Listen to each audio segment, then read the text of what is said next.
Բարև ձեզ սիրելի հայրենակիցներ, սիրելի հրազդանցիներ, սիրելի ժողովուրդ։ Շնորհակալություն ենք հայտնում, որ եկել եք չնայած այս եղանակային պայմաններին, եկել եք մեր հրազդանում տարածքային գրասենյակի բացմանը։ Սա շատ ուրախոր է մեզ համար, որովհետև մենք այսպես նաև ներկայացված ենք լինելու հրազդանում եւ այստեղ լինելը մեզ հնարավորություն կտա մարդկանց մեջ լինել, հասկանալ նրանց խնդիրները եւ ճիշտ ձևակերպել նաեւ մեր նպատակներն ու խնդիրները։ Գիտեք, հրազդանի հետ կապված ես շատ հետաքրքիր մանկության հիշողություններ ունեմ, որ կուզենայի ձեզ հետ կիսվել։ Իմ մայրը Գայանեն մանկավարժ է եղել ամբողջ կյանքում, հայրս Հակոբը հիշում եմ ավտոբուս էր վարում մի շրջան եւ հիշում եմ նրա ընկերներից անդադ մեր տուն որ գալիս էին, նաև հրազդանում էին աշխատում, հրազդան մաշում եւ ավտոբուսով մարդկանց այնքան շատ էին աշխատողները, տասնյակ հազարավոր, որ մարդկանց անգամ Երևանից ավտոբուսներով տեղափոխում էին հրազդան, գնացքներով անգամ, ու հետո հրազդանից տեղափոխում էին Երևան։ Ուրեմն հիշում եմ ընկերներից մեկը աշխատում էր հրազդան շինտրեստում, ասում էին, այս հրազդանի շենքերը որ կառուցել են, մեկ ամսում մի շենք էին կանգնացնում ոտքի, պատկերացնում եք, այդ պատմությունները ինչ մի շատ հիացրել են։ Մեկ ամսում ինչպես է հնարավոր, միշտ փոքր ժամանակ մտածում էի, որովհետև երբ գալիս էր հայրս հրազդան, խնդրում էի հետը բերում էր, հիմա որ այս շենքերը տեսնում եմ, մեկ ամսում ինչպես կարելի է շենք ոտքի կանգնացնել։ Բայց փաստորեն հնարավոր է եղել։ Այդտեղից ինձ համար երկու մեծ հետևություն եմ արել միշտ։ Նախ ունենալով հիացմունք մեր ժողովրդի նկատմամբ, որովհետև մենք եղել ենք միավորված, որովհետև մենք գործել ենք հանուն մեկ նպատակի։ Եվ ամենակարևորներից դա հնարավոր է եղել, որովհետև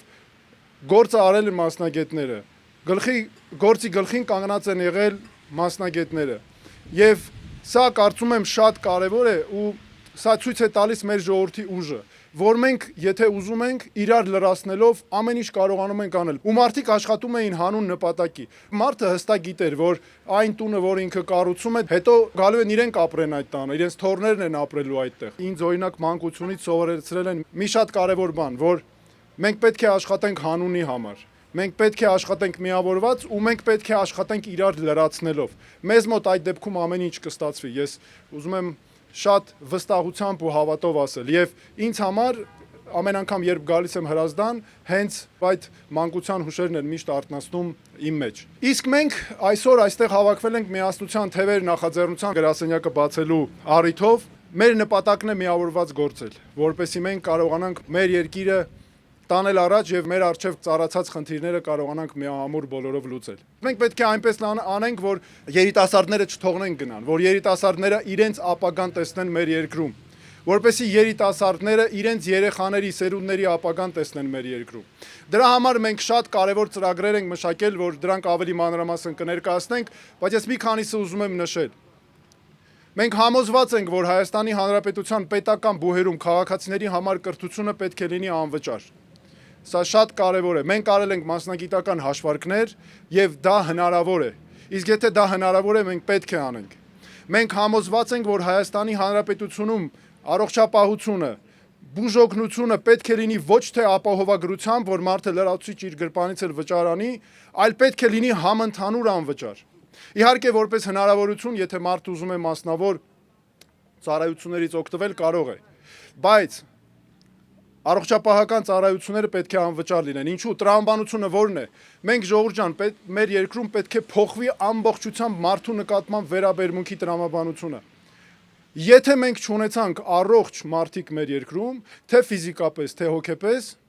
մենք չենք ունենալու առողջ պետություն, մենք չենք կարողանալու առաջ տանել մեր պետությունը այնպես ինչպես պետք է։ Դրա համար չափազանց կարևոր է, որպեսզի մենք տիրություն անենք մեր մարդուն, առաջնահերթ։ Այո, մարդը աշխատում է մեր երկրում, հարկ է վճարում, պահում է այս երկիրը եւ նա ունի իրավունք պահանջելու մեր պետությունից, որ նրա պետությունը ամեն ինչ անի նրա բարեկեցության համար։ Սա շատ կարևոր է։ Մենք կարևոր ծրագրեր ունենք գյուղատնտեսության բնագավառի համար։ Մենք հիմա շատ ենք այցելում գյուղեր, մեր երկիրը պահողը հենասյուներից է գյուղացին, գյուղը։ Մենք պետք է անպայման լուծենք առաջնահերթ խնդիրներ, ոչ միայն ջրի, ոչ միայն հողի մշակման հարցեր։ Ցավոք սրտի մենք ունենք հողեր, որոնք տարիներով անմշակ են եւ այդպես էլ անորակ մնում է ցավոք սրտի ավելի մեծ խնդիրներ ունենալով։ Բայց մենք մեր այցերը գյուղեր հստակ ցույց է տալիս, թույլ է տվել մեզ մշակել մի քանի կարևոր ծրագրեր։ Նախ առաջինը պետության վրա պետք է լինի գյուղմթերքի իրացման շուկաները մարդկանց համար երաշխավորելու հարցը։ Գյուղացին չպետք է տանջվի, չարչարվի, մշակում է հողը, հələ մի հատ էլ հետը գնա իրացման շուկաներ փորձի գտնել, չեղավ ռիսկն էլ ինքն է կրում անգամ։ Մի հատ էլ մունաթիտակ է ընկնում, մի հատ էլ չի կարողանում ծախսերի հատուցում ստանալ, հետո էլ այդ մարդը ընկնում է այս պետական մարմնի դուռը, այն մի պետական մարմնի դուռը, մարդուն սարքում են բողոքական եւ հետո էլ անուն են կպցնում, խնդիրները չեն թողում որպեսի լուծվի։ Պարտադիր պետք է պետությունը երաշխավորի նվազագույն գներ գյուղմթերքի եւ ինքը այո պետք է ապահովի դրա պակասի լրացումը, որը հնարավորություն կտա մարդուն ունենալ կանխատեսելիություն։ Սրանով հանդերձ մենք պետք է ունենանք գիտելիքահեն, գիտահեն տնտեսություն։ Գյուղացին նույնպես պետք է այդ հնարավորություն ունենա։ Ոչ թե մենք պետք է ապավինենք մեր պապական մեթոդներին, ինչը կարևոր է, բայց մենք պետք է գիտականորեն հիմնավորված աշխատենք բոլորը, որպեսզի իսկապես կարողանանք արդյունք ստանալ։ Մի քանի մենք իհարկե խոշոր այլ ծրագրեր ունենք, մասնավորապես սոցիալական ծրագրերի հետ կապված, մեր ավակ սերնդի հետ կապված, այդ թոշակ հասկացությունը, որը տպավորություն է, ոնց որ ողորմություն լինի, որ տալիս են անընդհատ քաղաքական ուժերը, ինչ որ գալիս են մարդկանց խոսք են տալի 10 դրամ կբարձրացնեմ, 5 դրամ կբարձրացնեմ եւ այլն, ու անընդհատ տպավորություն է, սակարկություններ են անում։ Ժողովուրդ ջան, այդպես չպիտի լինի։ Մարդը ավակ սերունդը, ավակ մեր սերունդը, ով վաստակ ունի, ով իր տարիները տվել է այս պետությանը, երիտասարդությունը ինքը իրավունք ունի արժանապատիվ վայելելու այն տարիները, որը գալու են իր կենսաթոշակային տարիքից հետո, բայց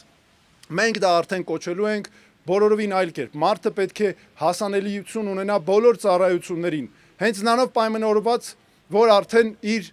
վաստակով հնարավորություն է ստացել կամ վաստակել է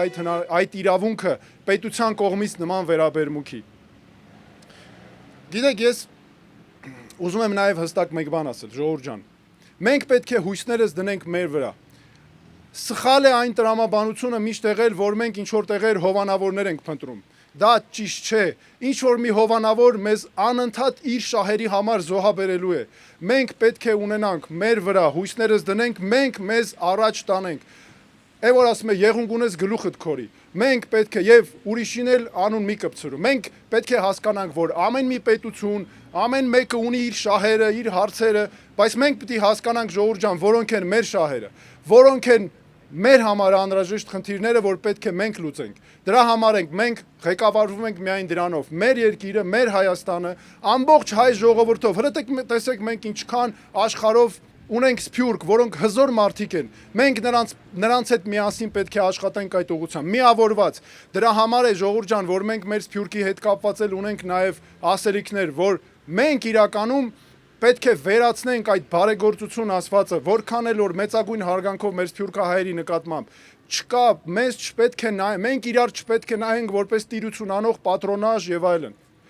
Պետք է լինենք գործընկերներ, պետք է շատ ներդրումներ լինեն Հայաստանում, այո, եւ մեր սփյուռքահայերը պետք է գան Հայաստան, ներդրումներ անեն, իրենց եկամուտը ստանան, բայց դրանից բացի նաև պետք է նպաստենք բոլորով մեր երկրի զարգացմանը։ Մենք մեզ բոլորով ոտքի կանգնացնենք։ Մենք ունենք այդ հնարավորությունը։ Ես քիչ առաջ որ օրինակը բերում էի Հրազդանում այս շենքերի կառուցման, սա դասական օրինակ է ինչպես կարող ենք մենք բոլորով իրար կպնելով, կոմակ անելով, ամեն մեկս մի բան անելով, պատասխանատու լինելով մեր կարողանանք մեր առաջ խնդիրը լուծել, բայց ոչ թե որ փորենք մեր անցյալը, ով է մեղավոր, իրարից բամբասենք եւ այլն, ոչ, այլ բոլորով գնանք առաջ հանուն մեր ապագայի։ Մենք պետք է կառուցենք խելացի պետություն։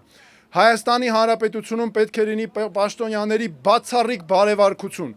Որևէ մեկը իրավունք չունի մեր երկրում ապօրինություններ անել, սա շատ կարևոր նշանակություն ունի։ Եվ վերջում ուզում եմ շնորհակալություն հայտնել եւս մեկ անգամ, որ դուք այստեղ էիք, եկել էիք եւ մեզ համար կարևոր է նաեւ որպեսի